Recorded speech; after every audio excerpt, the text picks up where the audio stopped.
Pai, não façais nada, porque vocês não podem, porque vocês não devem, porque vocês não têm habilidade, porque vocês não têm condição, esperai a promessa do Pai. Plena responsabilidade. Por outro lado, quando essa promessa desce, o governo de Deus. 10 vezes 12. Então o Senhor pôde expressar o seu governo.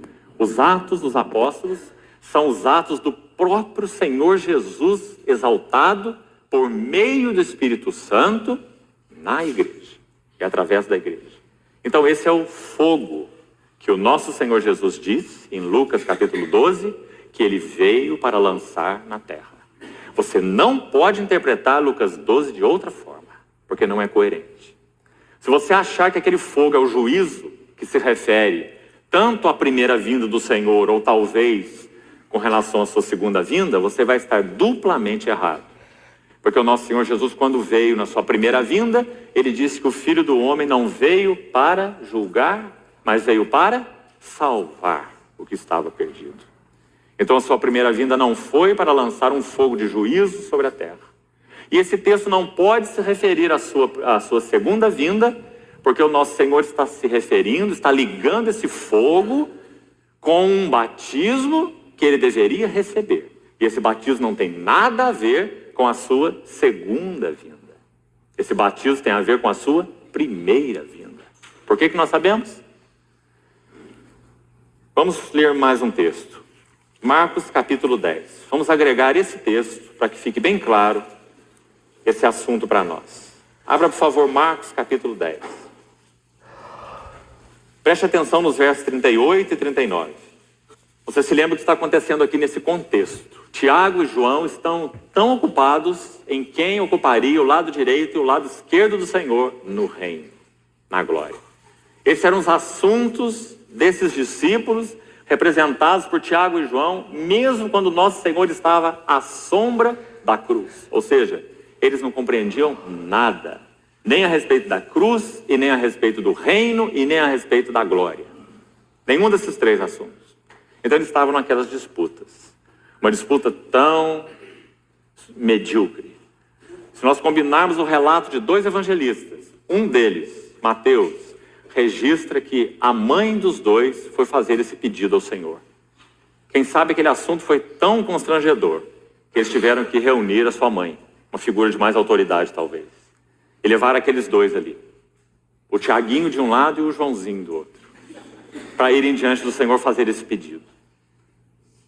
E aquela mulher foi tão ousada, dizendo assim: mestre, manda.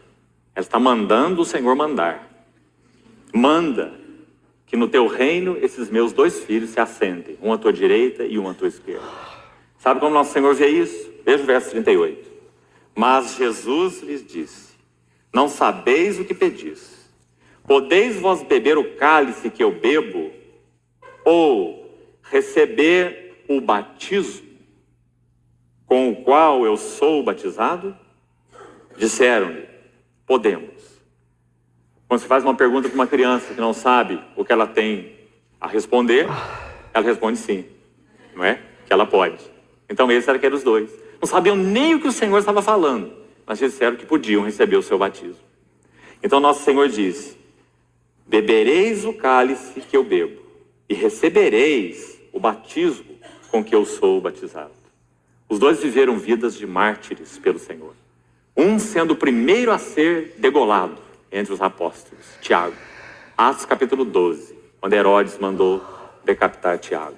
E o outro vivendo uma vida tão longa, tomando a sua cruz, dia a dia, e seguindo o Senhor, João. Então, irmãos, qual é esse fogo que o Senhor veio para lançar na terra? Repetindo Lucas 12, 49, ele diz: quanto eu queria que ele já estivesse a arder. Que fogo é esse? A vinda do bendito Espírito Santo.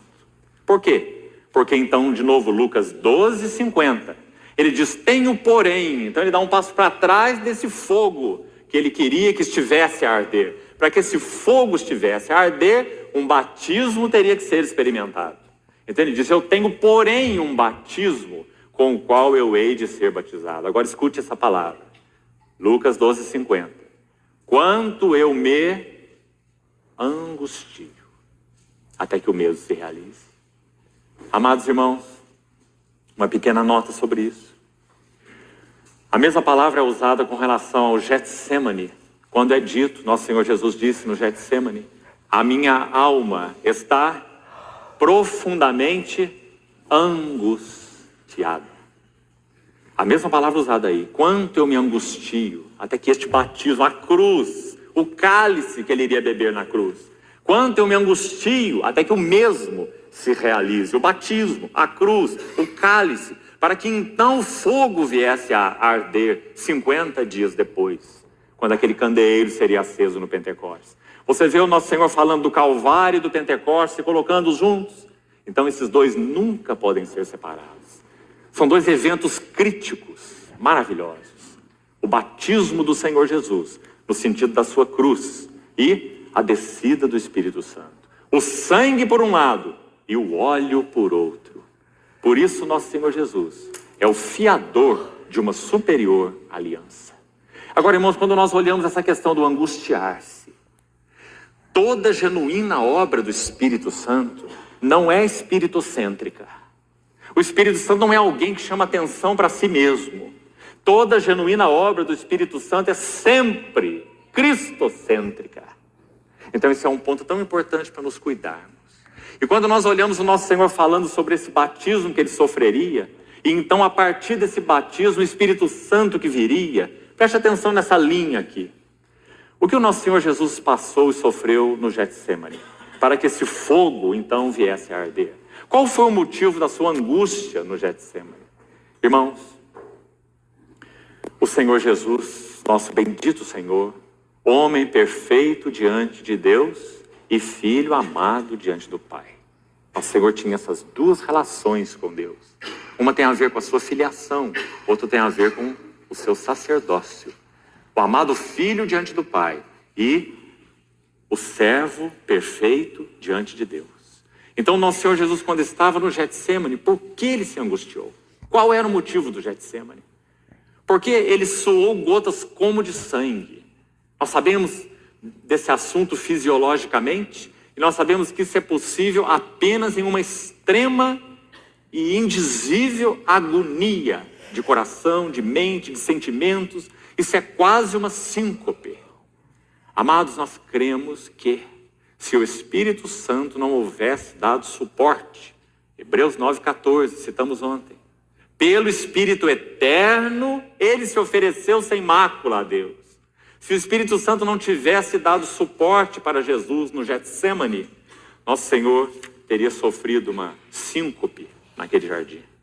Porque ele estava numa agonia indizível para que fôssemos introduzidos numa alegria indizível, que Pedro diz na sua epístola.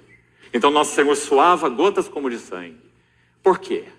Amados, dois importantes assuntos centrais governaram a vida do nosso Senhor. Primeiro, ver a face do Pai. Segundo, fazer a vontade do Pai.